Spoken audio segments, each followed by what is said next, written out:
नमस्कार, SBT news में आपका स्वागत है। पेश है 11 जनवरी शनिवार दोपहर 1:15 बजे राजस्थान की 15 बड़ी खबरें। सबसे पहले एक नजर डालते हैं आज की हेडलाइंस पर। रीट में राजस्थानी भाषा को विषय बनाने का मामला सुप्रीम कोर्ट पहुंचा।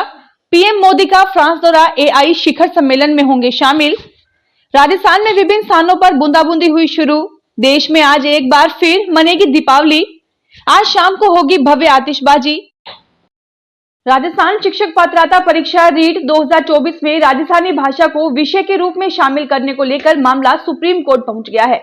मामले में सुप्रीम कोर्ट ने राज्य सरकार से जवाब मांगा है। सुप्रीम कोर्ट ने पदम मेहता और डॉक्टर कल्याण सिंह शेखावत की विशेष अनुमति याचिका एसएलपी पर सुनवाई करते हुए नोटिस जारी किए। याचिकाकर्ताओं ने सुप्रीम कोर्ट में हाईकोर्ट के फैसले के खिलाफ एसएलपी दायर की थी। एसएलपी में कहा गया था कि 2011 की जनगणना के अनुसार राजस्थान में 4,36,00,000 लोग राजस्थानी भाषा बोलते हैं, लेकिन उसके बाद भी रीट में राजस्थानी भाषा शिक्षण माध्यम के तौर पर शामिल नहीं किया गया है।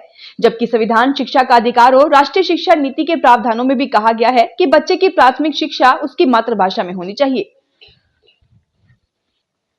प्रधानमंत्री नरेंद्र मोदी 10 से 11 फरवरी तक फ्रांस में artificial intelligence AI action summit में भाग लेंगे। फ्रांस के राष्ट्रपति इमैनुअल मैक्रोन ने शुक्रवार को यह जानकारी दी। राजदूतों के 30वें सम्मेलन को संबोधित करते हुए राष्ट्रपति मैक्रोन ने कहा कि फ्रांस 10 से 11 फरवरी को एआई शिखर सम्मेलन की मेजबानी करेगा। प्रधानमंत्री मोदी हमारे देश में एक प्रमुख यात्रा पर आएंगे क्योंकि हम एआई पर सभी शक्तियों के साथ बातचीत करना चाहते हैं। फ्रांस के राष्ट्रपति ने वैश्विक बातचीत के रूप में एआई के महत्व पर जोर देते हुए कहा कि इसमें अमेरिका, चीन और भारत जैसे देशों के साथ साथ खाड़ी के देश भी शामिल होंगे।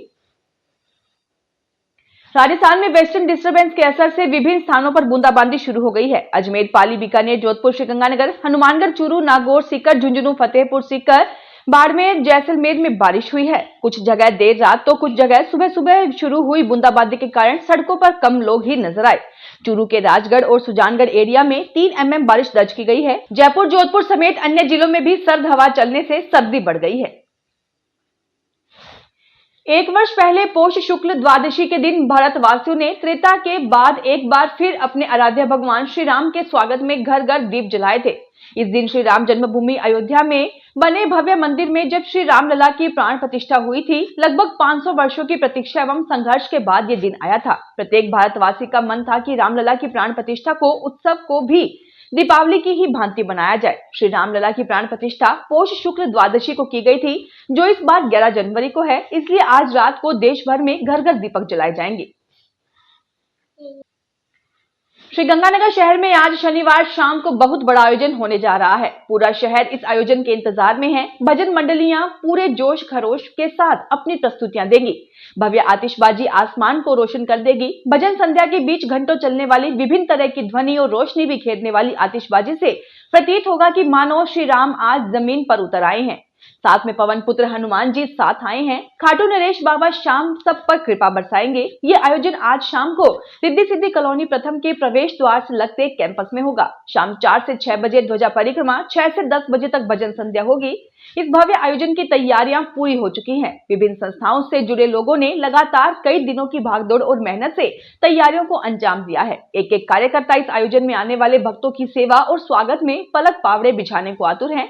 इसमें बड़ी संख्या में रिद्धि सिद्धि के अलावा शहर भर से जुड़े कार्यकर्ताओं की हैं। इनमें काफी संख्या में महिला शक्ति भी है। ये आयोजन संडे मॉडर्न टाइम्स और एसबीटी न्यूज की मीडिया पार्टनरशिप में विभिन्न संस्थाओं के सहयोग से हो रहा है।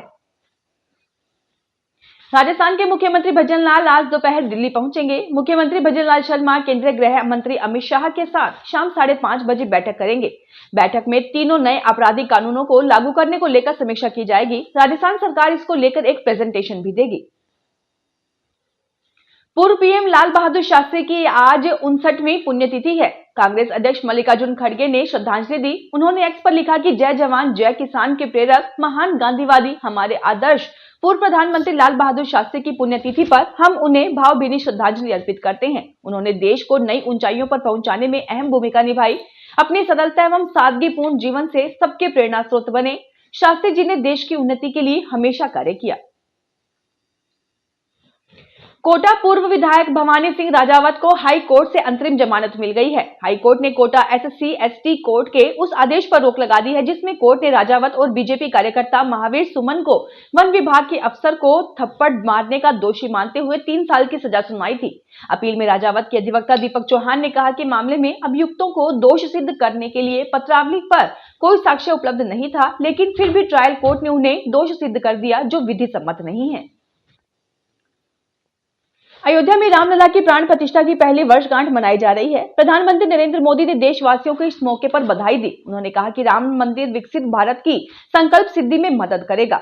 उत्तर भारत के सीएम योगी रामलला की महाआरती करेंगे। राम मंदिर को विदेशी फूलों से सजाया गया है।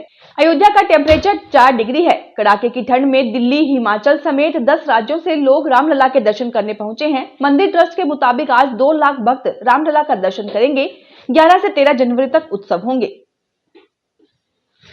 गुजरात के अहमदाबाद में अंतर्राष्ट्रीय पतंग महोत्सव की शुरुआत हो गई। सीएम भूपेंद्र पटेल ने महोत्सव की शुरुआत की।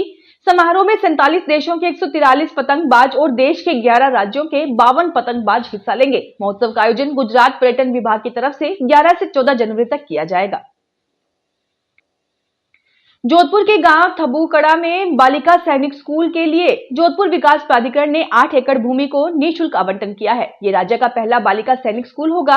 राज्य सरकार की बजट घोषणा के अंतर्गत प्रदेश के सभी संभागों में एक सैनिक स्कूल खोला जाना तय हुआ था। इसके बाद ये प्रोजेक्ट मूर्त रूप में अब आ रहा है। इन स्कूलों में फीस भी कम होगी और सैनिक स्कूल के नियमानुसार मेरिट के आधार पर स्कॉलरशिप और आर्थिक सहायता भी दी जाएगी। जयपुर में बीती रात को कुछ बदमाश एक बिजनेसमैन से 5 लाख रुपए लूट ले गए। पुलिस के अनुसार सांगानेर के कपड़ा बिजनेसमैन अभिषेक सक्सेना को बिजनेस डील के धोखे से मिलने बुलाया गया। कार के अंदर जबरन बैठाकर मारपीट कर कैश लूटकर बदमाश फरार हो गए। पुलिस ने सूचना पर नाकाबंदी करवाई, लेकिन बदमाशों का सुराग नहीं लग पाया। जयपुर में राजस्थान स्वास्थ्य विज्ञान विश्वविद्यालय RUHS, हरिदेव जोशी पत्रकारिता एवं जनसंचार HJU, जगत गुरु रामानंदाचार्य राजस्थान संस्कृत विश्वविद्यालय और डॉक्टर भीमराव अंबेडकर विधि विश्वविद्यालय में 14 जनवरी को मकर संक्रांति का अवकाश रहेगा। इस आशय के आदेश जारी कर दिए गए हैं। राजस्थान के देवस्थान विभाग की वरिष्ठ नागरिक तीर्थ यात्रा योजना में बीकानेर और चूरू के 115 बुजुर्ग इस बार जगन्नाथपुरी की यात्रा करेंगे। ये बुजुर्ग 15 जनवरी को जगन्नाथपुरी के लिए जयपुर रेलवे स्टेशन से रवाना होंगे। इसके लिए दोपहर 11 बजे उन्हें जयपुर रेलवे स्टेशन पहुंचना होगा। ये ट्रेन 15 जनवरी को सुबह 8 बजे जवाई बांध से रवाना होगी, जो अजमेर जयपुर होते हुए जगन्नाथपुरी जाएगी। बीकानेर और चूरू के बुजुर्गों के टिकट बनवाने के लिए देवस्थान विभाग बीकानेर के 3 कर्मचारी 14 जनवरी को जयपुर रवाना होंगे। राजस्थान के बीएड कॉलेजों में अध्ययनरत प्रथम वर्ष के अभ्यर्थियों को इंटर्नशिप के लिए स्कूलों का आवंटन 15 से 20 जनवरी के बीच होगा। इंटर्नशिप के लिए ऑनलाइन आवेदन की प्रक्रिया 10 जनवरी को पूरी हो चुकी है। स्कूल आवंटन के बाद अभ्यर्थियों को 10 दिन में संबंधित स्कूलों में कार्य ग्रहण करना होगा। यदि किसी अभ्यर्थियों को कोई समस्या है तो वह अपनी परिवेदना 10 दिन के अंदर दर्ज कर सकेंगे।